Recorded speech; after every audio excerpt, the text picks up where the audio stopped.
السلام عليكم ورحمة الله وبركاته وأنا وأه دكتور يوسف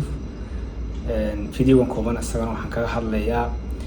taxadarka la qaado kadib marka la bedelo jilibka ama marka lagu sameeyo kala bedelka ruuga ama knee replacement hadii jeer taxadarka la sameeyo waxyaabaha ugu muhiimsan ee la sameeyo in la iska ilaaliyo kala bedelka ruuga kadib marka lagu sameeyo waxa aad muhiim u ah inaad iska ilaaliso hadiya jeer orodka oo kale iska ilaaliso oo waayo waxa loo dhisan garay ama waxa loo sameeyay ruuga qaybta kala bedelka in qofku waad ku socon kartaa salaanka waad ku fuuli kartaa markaad salaan ama jaranjaro fuulayso ama aad ka degayso marka aad soconayso oo kale marka aad isticmaalayso hadiya jeer xamaamka oo kale siiba ka fadhiga ah aad isticmaalayso koobka ah oo kale waxyaabahaas oo dhan waad isticmaalaysaa sariirtii waad fadhiisanaysaa waad ka kacaysaa gaariga waad ka haysan karaysaa adaa qofku ismaamulaya laakiin haddana waxaa jira waxyaabo aad muhiim u ah in uu qofku iska ilaaliyo oo taxadar dheeraad ah ka sameeyo mar haddii loo sameeyo camaliyada ama kala bedelka ruuga waa inuu qofku iska ilaaliyo inuu orod sameeyo ama uu ku cararo waayo waxa dhici karta in uu sameeyo dislocation ama uu kala isdhaafo labadii birood ee loo sameeyay ay isdhaafaan oo halkaasina dhaawac ka soo gaaro ayaduna waxa qodobka labaad aad iyo aad muhiim u ah waxa weeye markasta oo aad sameynayso aad la kulmayso dhakhtarka ilkahaaga haddii aad ilko nadiifsanayso oo kale ama aad ilig iska saarayso xilli kasta oo aad u tagayso dhakhtarkaaga ilkaha waxa muhiim u ah in aad markasta u sheegto dhakhtarka ilkaha in aad ruug laga bedelay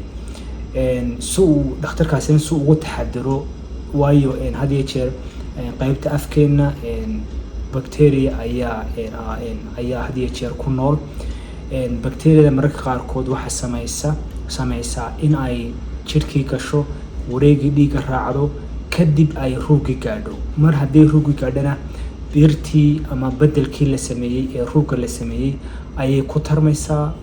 wayna halkaan waxay ku samaysaa infection iyo caabuq ayaa ku samaysmaya taasina waxay sababaysaa in ay saameyso kala bedelkii ruuga haddii ay bacteriadaas ama infectionkaas uu gaadho qaybtii ruugaaga ee kala bedelka waxay noqonaysaa inaad qaliin dambe lagu suubiyo oo lagu sameeyo si looga nadiifiyo infectionkii ku samaysmay ruugaaga kadib haddana biro kale lagu geliyo oo lagu sameeyo waxa loo yaqaano revision ama qaliin dambe marka markasta oo aad ilkahaaga dhakhtarka ilkaha la kulmayso aad iyo aad waxay muhiim u tahay inaad dhakhtarkaaga la socodsiiso adiguna mar haddii lagu sameeyay camaliyada kala bedelka ruuga waxaa muhiim u ah markasta inaad ilkahaaga ka warhayso dhakhtarkaaga ilkaha la socoto haddii ay hog yeeshaan oo kale uu suus galo ama aad daweyso si aanay u saameynin ruugaaga qodobka asaguna aadka muhiim u ah qodobka saddexaad ee iska ilaalinayso aan kusoo koobay fiidiyogan kooban waxa weeye markasta oo aad qofku sameynayo hadii jeer scan siiba MRI-ga in aad lagu suubinayo kulli qaybta kuwa technicianka ama radiologistaha ee qaabilsan inay ku sameeyaan markasta way ku weydiinayaan in la leedahay lagu sameeyay kala bedelka ruuga qaybtan ruuga oo la falgelaysa haddii lagu sameeyo MRI-ga haddii laga saarayo qayb kale oo jirka ka mid ah wax dhibaato ma laha haddii madaxa laga saarayo kale haddii dhabarka laga saarayo haddii qayb kale laga saarayo dhib ma laha oo wax dhibaato ay sameysmaysa ma jirto laakiin markasta waxa muhiim u ah in aad u sheegto oo aad la socodsiiso in aad leedahay kala bedel ruuga lagu bedelay dad badan baa waxay ka haystaan fikrad qaldan ay ka haystaan oo waxay oranayaan mar haddii lagu sameeyay kala bedelka oo birta lagu galiyay dib dambe lagu saari maayo MRI taasina wax alaal wax ka jira ma jiraan waa lagu saari karaa laakiin waxa muhiim ah inaad qaybta technicianka la socodsiiso hawlwadeenka iskaanka kuu sameynaya iyo dhakhtarkaagaba mar haddii lagu sameeyay kala bedelka ruugga hadii ay jirto waxyaabahaas waxa weeye arthrosaha waxa Soomaaliga lagu yiraahdo ama arthritis-ka kaas oo stage ugu dambeeya markuu marayo